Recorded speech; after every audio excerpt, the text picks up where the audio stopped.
Western కంట్రీస్లో విడాకులు అనేది సర్వసాధారణం. ఇప్పుడు థర్డ్ వరల్డ్ కంట్రీస్ కూడా ప్రతి చిన్న చితకా విషయానికి డైవర్స్ అనేది కామన్ అయిపోయింది.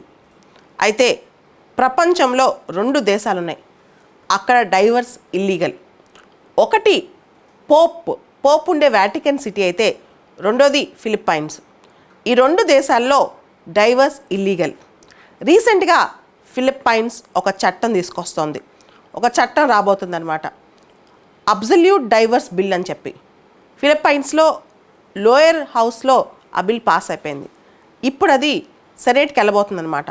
ఒకవేళ సెనేట్లో కూడా పాస్ అయిపోతే ఇక మీదట ఫిలిప్పైన్స్లో కూడా డైవర్స్ చట్టబద్ధమే. అసలు ఫిలిప్పైన్స్లో డైవర్స్ ఎందుకు చట్టవిరుద్ధం, ఎందుకలా? ఇది మేజర్గా రిలీజియస్ బేస్డ్ క్వశ్చన్ అనమాట. డామినెంట్ పాపులేషన్ ఫిలిప్పైన్స్లో, అంటే ఫిలిప్పైన్స్లో దాదాపు 79-80% జనాభా రోమన్ క్యాథలిక్స్. రోమన్ క్యాథలిక్స్ ప్రకారం వివాహం అంటే మ్యారేజ్ అంటే ఒక commitment, not only to husband, to the God and the society. నువ్వు కనుక పెళ్ళిని బ్రేక్ చేస్తే అది గాడ్తో బ్రేక్ అయిపోయినట్టే, సొసైటీతో బ్రేక్ అయిపోయినట్టే, అంటే నువ్వు ఇచ్చిన ప్రామిస్ బ్రేక్ చేసుకున్నట్టే అనమాట.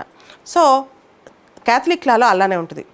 అయితే ఇంతకుముందు చాలా క్యాథలిక్ దేశాలు ఉన్నాయి, ఇప్పుడు కూడా చాలా క్యాథలిక్ దేశాలు ఉన్నాయి ప్రపంచంలో. మరి వాళ్ళందరూ ఇది ఎందుకు ఫాలో అవ్వట్లేదు? ఉదాహరణకి ఇంగ్లాండ్, ఉదాహరణకి అర్జెంటీనా, ఐర్లాండ్, స్పెయిన్, ఈ దేశాలన్నీ కూడా నెమ్మదిగా ఆ దేశాల్లో చట్టాలు సరళీకృతం అవుతూ వచ్చాయి. ఇన్ఫ్యాక్ట్ చెప్పాలంటే 16th సెంచరీలోనే ఇంగ్లాండ్లో హెన్రీ 8 అని చెప్పి రాజు ఉండేవాడు. ఆయన పోప్ తన విడాకులకు ఒప్పుకోవట్లేదు, ఇంకో పెళ్ళికి ఒప్పుకోవట్లేదు అని చెప్పి తనే supreme commander of the church అని చెప్పి తన విడాకులు తనే గ్రాంట్ చేసుకున్నాడు అనమాట. సో చాలా దేశాల్లో స్లోగా డైవర్స్ లాస్ వచ్చేసేసాయి, అనేక క్యాథలిక్ దేశాల్లో. అయితే ఫిలిప్పైన్స్లో మాత్రం మెయిన్గా చర్చ్ కానీ పొలిటీషియన్స్ కానీ దీనికి ఒప్పుకోవటం వల్ల అది అలానే ఉండిపోయింది.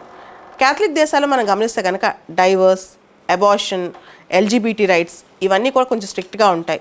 కానీ నెమ్మదిగా కన్జర్వేటివ్ క్యాథలిక్ దేశాల్లో కూడా మార్పు వస్తుంది. ఉదాహరణకి ఐర్లాండ్ ఉంది. ఐర్లాండ్లో అబార్షన్స్ ఇంతకుముందు ఒప్పుకునేవాళ్ళు కాదు, పెద్ద ఇష్యూస్ అయ్యాయి. కానీ ఇప్పుడు ఐర్లాండ్లో అబార్షన్స్కి కొన్ని ప్రత్యేకమైన చట్టాలు వస్తున్నాయి, కొంచెం కాంప్లెక్స్గా వస్తున్నాయి అనమాట. అలానే ఫిలిప్పైన్స్లో కూడా ఇప్పుడు డైవర్స్కి, విడాకులకి పర్మిషన్స్ రాబోతున్నాయి భవిష్యత్తులో. దీనికి సంబంధించి ఆర్థోడాక్స్ చర్చ్ అక్కడ కొంతమంది వ్యతిరేకులు ఉన్నా సరే ఇప్పుడు దాన్ని కూడా లిబరల్ థాట్స్ బయలుదేరుతున్నాయి అక్కడ కూడా. అయితే ఒకసారి ఏదైతే చట్టవిరుద్ధమో అది చట్టబద్ధమైతే ఆటోమేటిక్గా విశృంఖలానికి దారితీస్తుంది. అదే మనం పాశ్చాత్య దేశాల్లో చూసాం.